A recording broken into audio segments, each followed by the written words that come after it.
Episode की starting में हमें दिखाया जाता है ऐश और पिकाचू आराम कर रहे हैं, पर टीम रॉकेट का रोबोट उनके ऊपर नेट फेंक देता है। वो उन्हें खींच रहे होते हैं। तभी ऐश स्नाइवी को बाहर बुलाता है नेट काटने के लिए, और स्नाइवी लीफ स्टोन अटैक करके नेट को काट देता है। ऐश नेट से बाहर आ जाता है, पर पिकाचू की टेल उस नेट में फंस जाती है। उस कारण से पिकाचू उस नेट में ही फंसा रह जाता है, और स्नाइवी का लीफ स्टोन उस रोबोट को हिट करता है। उस कारण से वो रोबोट फूट जाता है।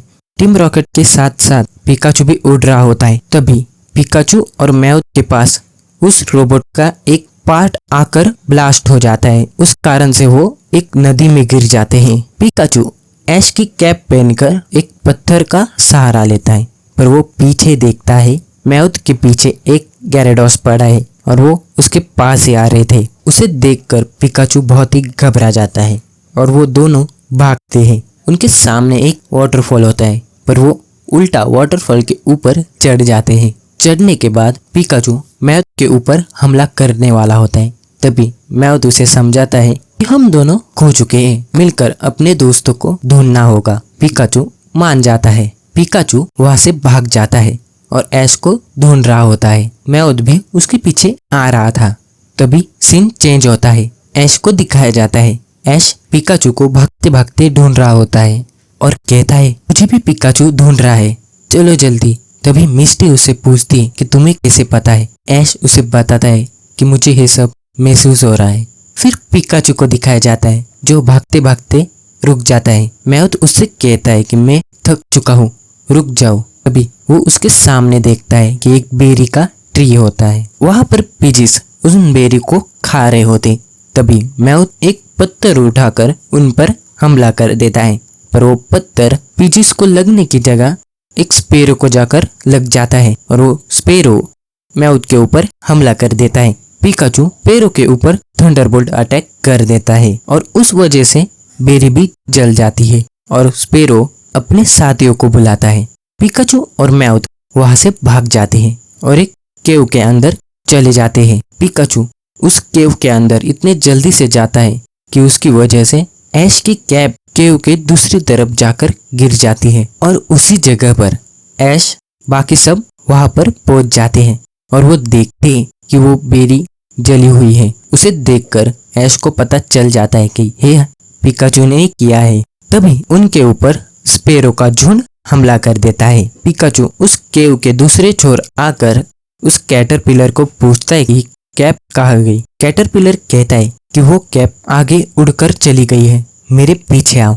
ऐश और बाकी सब भागते भागते बहुत ही आगे आ चुके हैं। उनके पीछे वही स्पैरो उनके ऊपर बहुत ही गुस्सा हो रहा था। तभी वो उसके पीछे देखता है कि उसके पीछे कोई भी स्पैरो नहीं होता है और वो बहुत ही घबरा जाता है। वो उड़कर ऐश के ऊपर हमले की कोशिश करता है, पर ऐश उसे पकड़ लेता है। वो स्पैरो बहुत ही जख्मी हालत में था। वो ऐश के हाथ को काट रहा होता है। तभी ब्रॉक पीछे से उसके आंखों के ऊपर एक पट्टी रख देता है। स्पैरो उसकी वजह से शांत हो जाता है, उसकी मलहम पट्टी कर देता है। ऐश के बैग के पास एक रैटिटेड आता है और वो ऐश के बैग से चीज निकालता है। ऐश उसे देख लेता है और बहुत ही घबरा जाता है।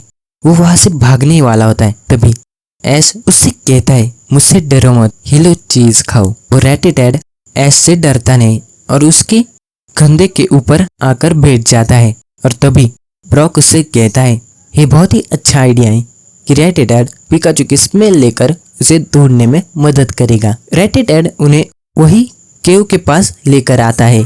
ऐश उस केव के अंदर जाने से पहले स्पैरो से कहता है कि तुम हमारे साथ आना चाहते हो या यही रुकना चाहते हो। स्पैरो ऐश के कंधे के ऊपर बैठ जाता है और उनके साथ आने के लिए तैयार हो जाता है। फिर बाद में पिकाचू मैव कैटरपिलर का पीछा कर रहे होते हैं। तभी मैव कहता है ये बहुत ही स्लो चलता है, आओ मेरे पीठ पर बैठो और रास्ता बताओ। थोड़ी देर के बाद मैव थक जाता है और वो देखता है कि उसके पीछे कैटरपिलर के साथ ही साथ पिकाचू भी बैठा हुआ था और मैव बहुत ही ज्यादा गुस्सा हो जाता है। तभी कैटरपी स्ट्रिंग शॉट की मदद से टार्जन की तरह एक पेड़ से दूसरे पेड़ तक जा रहा होता है और वो एक पेड़ के सामने आकर रुक जाता है। उस पेड़ के टॉप पर ऐश की कैप होती है। उसे लेने के लिए पिकाचू उस पेड़ के ऊपर चढ़ता है और उस पेड़ के ऊपर वीडल पोकेमॉन का झुंड सो रहा था। पिकाचू चुपके ऊपर से कैप ले लेता है, पर मैउथ के नाक के ऊपर एक पत्ता आकर गिरता है। उस कारण से मैउथ चीखता है और उसी वजह से सारे वीडल्स जग जाते हैं। पिकाचू पेड़ के ऊपर से उतरकर वहां से भागता है। वीडल्स उनके ऊपर पॉइजन स्टिंग से हमला कर देते हैं, पर वो मैउथ के गलत जगह लग जाते हैं और वो सब वहां से भाग जाते हैं। शाम हो जाती है। ऐश और बाकी सब केव के दूसरे छोर तक पहुंच जाते हैं। ऐश उस पेड़ के ऊपर चढ़ता है। उसके ऊपर भी वीडल्स हमला कर देते हैं। स्पैरो और रैटेटेड उससे कहते हैं कि तुम डरो मत, हम तुम्हें बचाएंगे। वो उस पेड़ से उतर जाता है। वीडल्स का झुंड उन सब को घेर लेता है। तभी वहां पर स्पैरोस का झुंड भी आ जाता है। स्पैरो और रैटेटेड उनसे कहते हैं हम इन्हें रोक लेंगे, तुम यहाँ से जाओ, और वो सब वहां से चले जाते हैं। मैउथ की हालत बहुत ही खराब हो चुकी थी पॉइजन स्टिंग के पॉइजन की वजह से। तभी पिकाचू को याद आता है कि मुझे पॉइजन हुआ था तो मुझे एक बेरी दी थी, उसे खाकर मैं ठीक हो चुका था। पिकाचू कैटरपी से कहता है तुम्हें वो बेरी कहाँ मिलेगी पता है? कैटरपी को नहीं पता था कि वो बेरी कहाँ मिलती है, पर तभी वहां पर एक ऑडिश आ जाता है और वो कहता है कि मुझे पता है कि ये बेरी कहाँ मिलती है। वो दोनों उसके पीछे चले जाते हैं। रात हो चुकी थी। ऐश पिकाचू को ढूंढने जा रहा होता है। तभी ब्रॉक और मिस्टी उसे कहते कि बहुत रात हो चुकी है, उसे हम सुबह ढूंढेंगे। ऐश मान जाता है। पिकाचू मैउथ को वो बेरी लाकर खिला देता है। मैउथ उस बेरी को खाकर ठीक हो जाता है और सो लेता है। पिकाचू एक पत्थर के ऊपर बैठकर चांद को देख रहा होता है। ऐश के साथ हुई जर्नी को देखता है, कैसे हम मिले, सफर में क्या मजा किया, ऐश चैंपियन बन गया। उसका फ्लैशबैक खत्म हो जाता है और सुबह हो जाती है। वो दोनों मैउथ को बेरी खाने के लिए देते हैं। वही सेम बेरी ब्रॉक और मिस्टी ऐश को भी देते हैं। वो दोनों एक ही साथ उस बेरी को बीच से तोड़ते हैं और उन दोनों को कुछ महसूस होता है और वो दोनों भागते भागते एक दूसरे के पास आ रहे थे और वो दोनों एक दूसरे से मिलते हैं और वो दोनों देखते हैं कि वो दोनों जहाँ पर मिल रहे वहाँ पर जमीन ही नहीं है। वो एक खाई के अंदर गिर जाते हैं।